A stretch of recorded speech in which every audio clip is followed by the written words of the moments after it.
verset 8 au verset 13.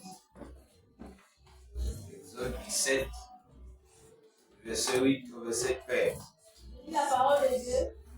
Pour Exode 17, verset 8 au verset 13. David est là. Amalek vint combattre Israël à Rephidim.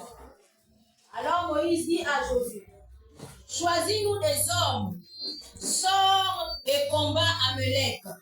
Demain, je me tiendrai sur le sommet de la colline. La verge de Dieu est dans ma main. Josué fit ce que lui avait dit Moïse pour combattre Amalek. Et Moïse, Aaron et Hur montèrent au sommet de la colline. Lorsque Moïse éleva sa main, Israël était le plus fort. Et lorsqu'il baissa sa main, Amalek était le plus fort. La main de Moïse était fatiguée. Ils prirent une pierre qu'ils placèrent sous lui, et il s'assit dessus. Aaron et Hur soutenaient ses mains, l'un d'un côté, l'autre de l'autre, et ses mains restèrent fermées jusqu'au coucher du soleil. Verset 13. Et Josué vainquit Amalek et son peuple au tranchant de l'épée. Amen. Alléluia. Amen. On peut s'asseoir.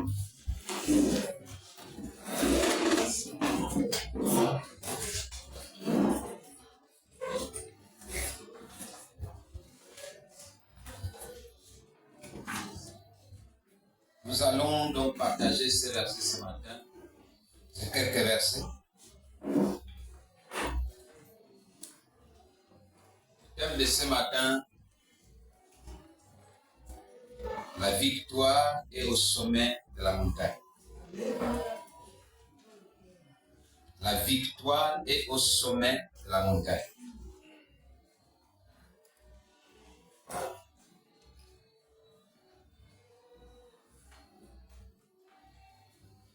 Amalek vint combattre Israël à Rephidim.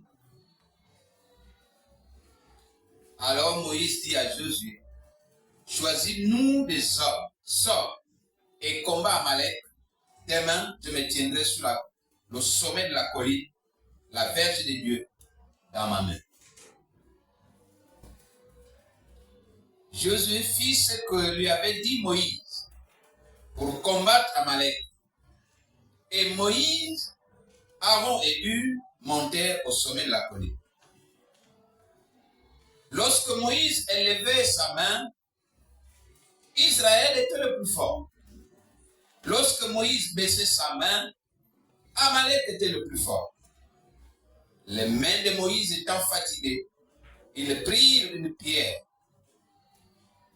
Ils prirent une pierre qu'ils placèrent sous lui et il s'assit dessus. Aaron et Hur soutenaient ses mains, l'un d'un côté, l'autre de l'autre. Et ses mains restèrent fermes jusqu'au coucher du soleil. Et Josué vainquit Amalek et son peuple au tranchant de l'épée. Alléluia. Amen.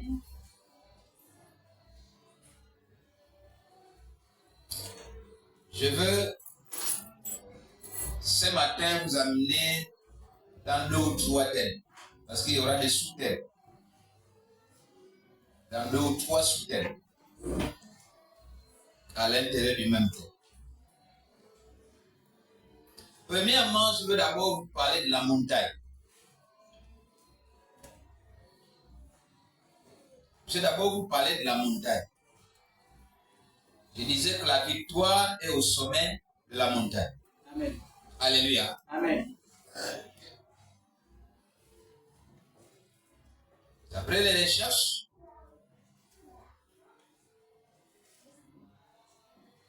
faites dans les dictionnaires et sur Internet, la montagne est la forme du relief caractérisée par une élévation importante du sol. Quand vous voyez le sol, la terre qui s'élève comme ça, c'est ce qu'on appelle la montagne. Mais une élévation importante. Parce que si l'élévation n'est pas importante, c'est juste une simple colline. Alléluia. Mais c'est quoi la montagne au plan biblique? Parce que c'est ça qui nous intéresse. La montagne sur le plan naturel, sur le plan géographique, nous savons que c'est une élévation du sol, une élévation très importante. Mais c'est quoi la montagne au plan biblique? Souvent, on a l'habitude de dire, je suis sur la montagne. N'est-ce pas? Oh non, mais viens, toi aussi, allons un peu, on va aller boire quelque chose. Non, je suis sur la montagne. Non, allons, on va manger quelque chose. Non, je suis sur la montagne. C'est quoi la montagne du plan biblique? Ou bien on le dit vulgairement. Alléluia. Amen. Sur le plan biblique, la montagne est le lieu où l'homme rencontre Dieu. La montagne, c'est le lieu où l'homme rencontre Dieu.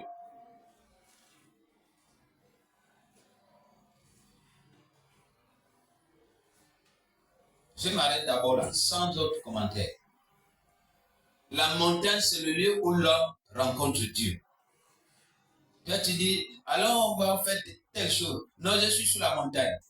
Mais tu es en train de voler, alors que tu es en train en même temps de vouloir rencontrer Dieu. Tu es en train de mentir, alors qu'en même temps tu as envie de rencontrer Dieu.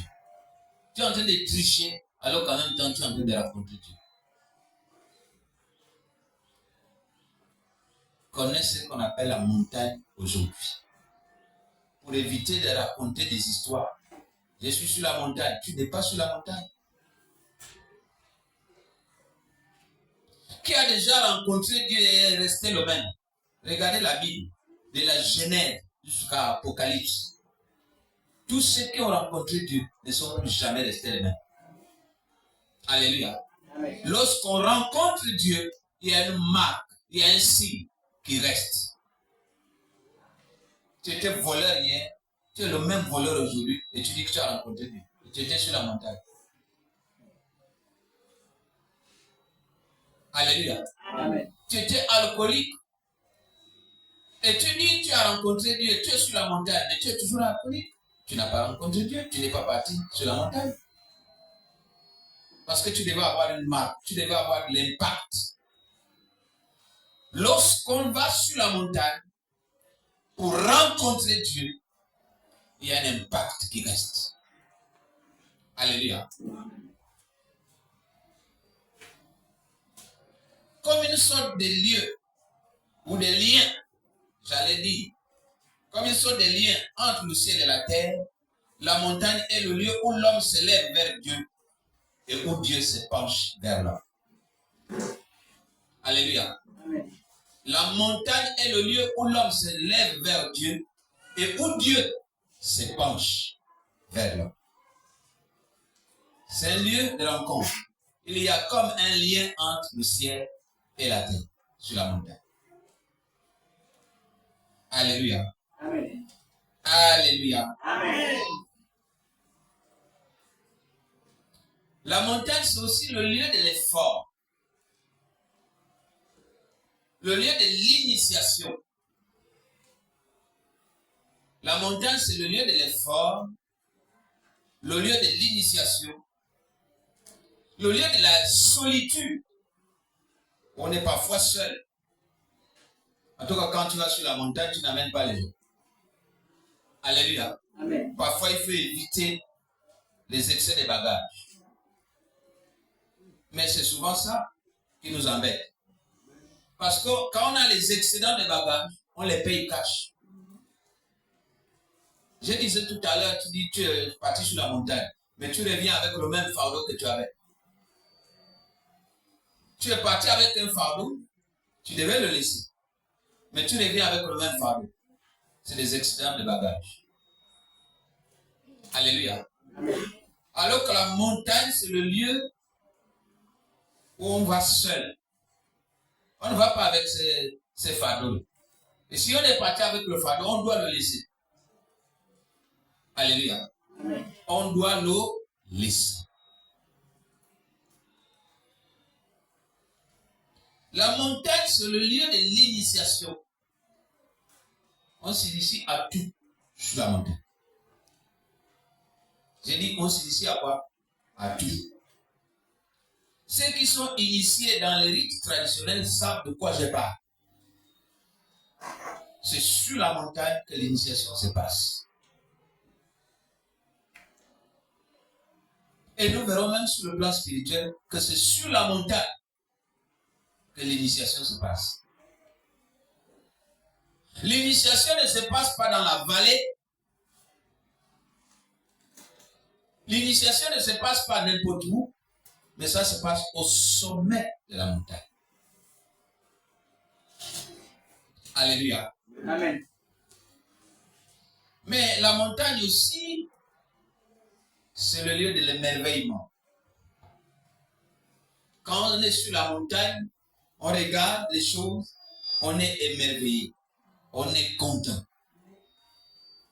Parfois, on est surpris parce qu'on ne s'attendait pas à voir telle ou telle chose.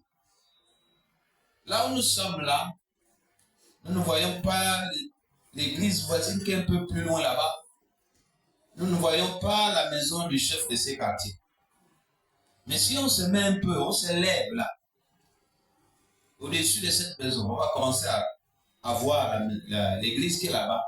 On va commencer à voir la maison du chef de ces quartiers. Amen. Alléluia. Amen. On va être surpris, dire, oh, mais donc depuis ici, je peux voir telle ou telle chose. C'est le lieu de l'émerveillement. C'est le lieu de la découverte. On découvre des choses parce qu'on est initié à certaines choses. Donc on les découvre. Alléluia. Amen.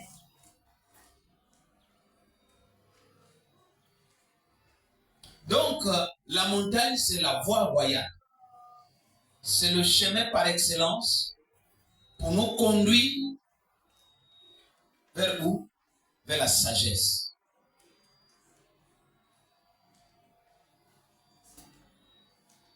On découvre au sommet de la montagne, on se découvre soi-même et on découvre les autres.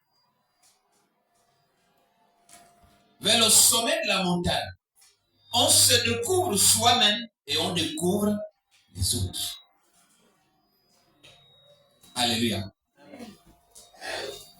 Au sommet de la montagne, on se découvre soi-même et on découvre les autres. Comment? Quand tu dis, moi je m'en vais sur la montagne, qu'est-ce que tu vas faire? Tu te dépouilles. Tu dis, bon, en réalité, donc je suis un voleur. Donc je suis bandit. Donc je suis délinquant. Donc je suis ceci. Donc je suis... Tu te découvres toi-même. Alléluia. Parce que tu es seul avec ton Dieu. Et comme tu n'es plus dans les ténèbres,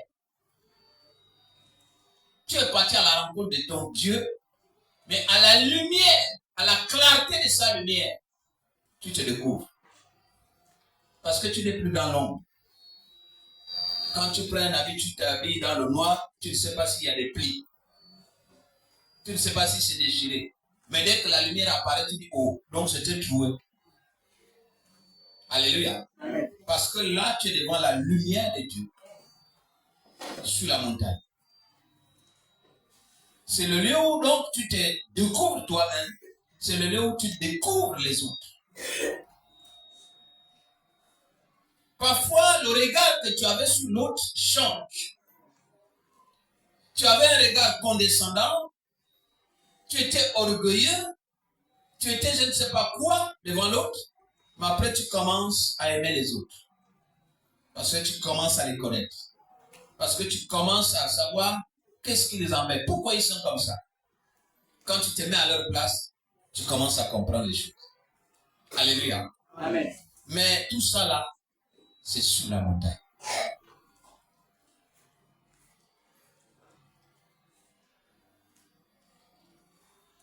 L'importance d'une montagne réside dans le fait qu'elle est un réservoir d'eau. D'abord, un réservoir d'énergie. La montagne est un réservoir d'eau. Toutes les eaux que vous voyez là viennent des montagnes. Est-ce que quelqu'un le sait? Les cours d'eau que nous avons là, mais l'eau là vient d'où? Des montagnes. Allez-y là seulement au Tchad, montagne Tchad. Tout le monde va faire, tous ceux qui ont fait la route de Libreville. Vous voyez, il y a l'eau qui coule, non? Mais allez-y en haut, au sommet de cette montagne, il y a un lac. Et l'eau vient de là. Il y a un lac au sommet de cette montagne Tchad. Il y a un lac en haut. Et l'eau sort d'un rocher. Toutes les eaux que vous voyez là, partout dans le monde entier, sont toujours des rochers. Parfois, quand vous voyez l'élévation des montagnes avec l'eau qui coule, à l'intérieur de la terre, là, c'est un rocher qui est à l'intérieur. C'est ces rochers-là, dans ces rochers-là que sort l'eau. L'eau ne sort pas n'importe comment, ça sort d'un rocher. Et ça se jette quelque part et ça forme un étang d'eau. Alléluia.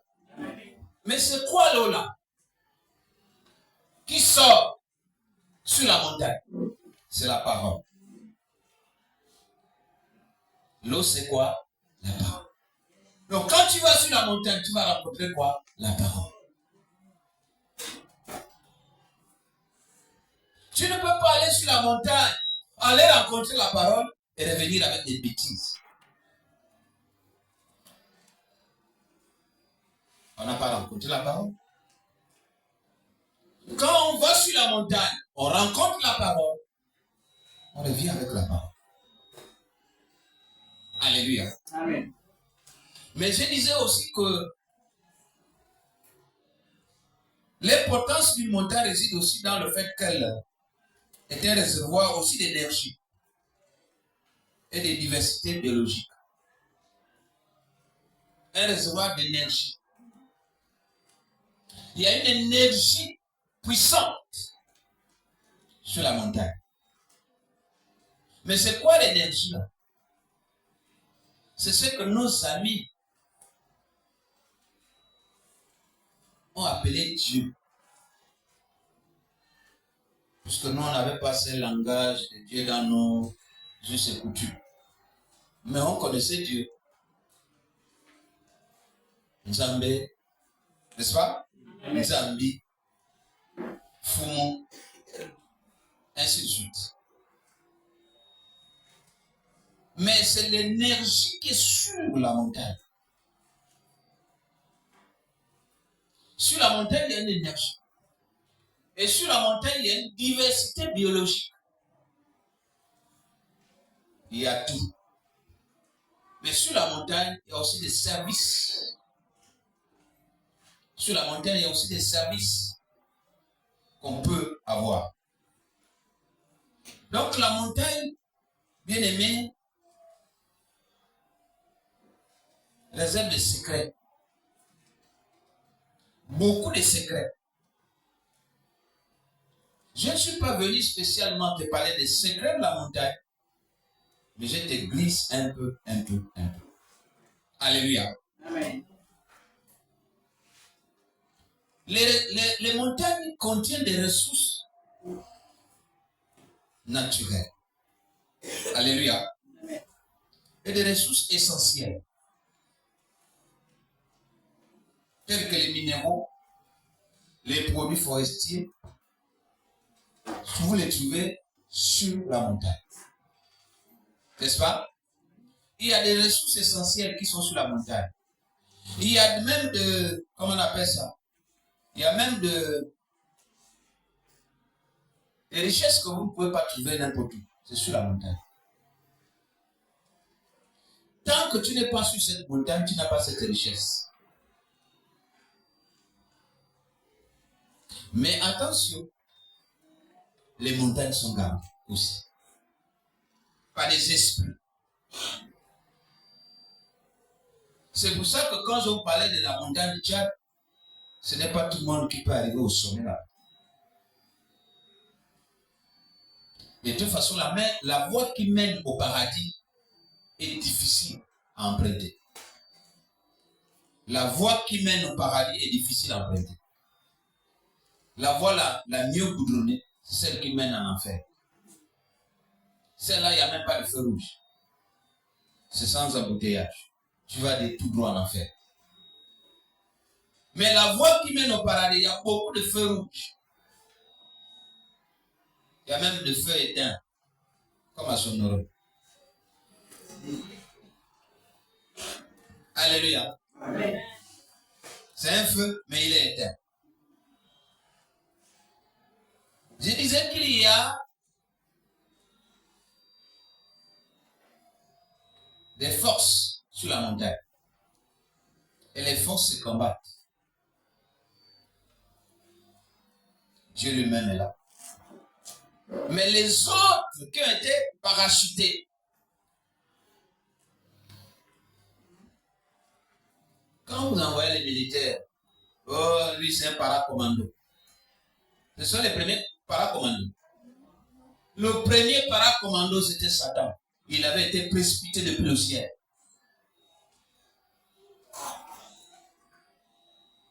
Avec sa corde de démons, ils ont parachuté.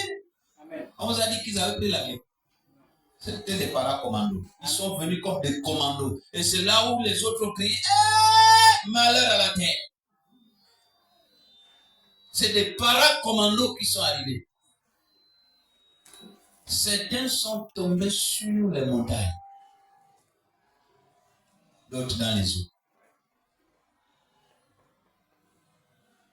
Et depuis le ciel, parce qu'ils avaient une position haute, ils avaient la crainte du monde. Ils avaient aussi la crainte des richesses.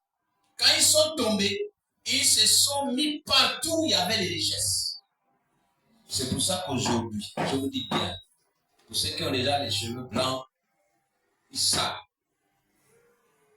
Tu ne peux pas exploiter une richesse sans d'abord négocier avec Satan. Même le commun, même les sociétés forestières ont négocié avec Satan. Pourquoi? Parce que lui, il est parti prendre tout. Partout où il y a les richesses, il est parti positionner son armée. Même pour faire le pont là, le pont de l'harmonie, il a fallu d'abord négocier. Il a fallu d'abord négocier. C'est un monsieur qui est venu de la Hollande. On est parti prendre une puissance étrangère pour venir maîtriser Moumouni. C'est pour ça que le mari de Moumouni s'appelle Hollandais. C'est le seul qui a maîtrisé. On est parti parce qu'il y a des enfants qui ont perdu la vie. Et j'étais parmi ceux-là qui étaient désignés pour perdre la vie, pour faire le bon. Aujourd'hui, je suis traumatisé, je n'arrive même pas à aller à la plage. À cause de ça. Parce que j'ai vu mon ami mourir devant moi. Là, pour faire le point. Nous sommes en 74. Nous étions de petits enfants. C'est l'année là, non? Oui. 74, 76. Moi, 74, je suis tout petit. Maintenant, 75, 76, le point a commencé. On a vu, c'est-à-dire que Moumouni faisait sortir les ballons.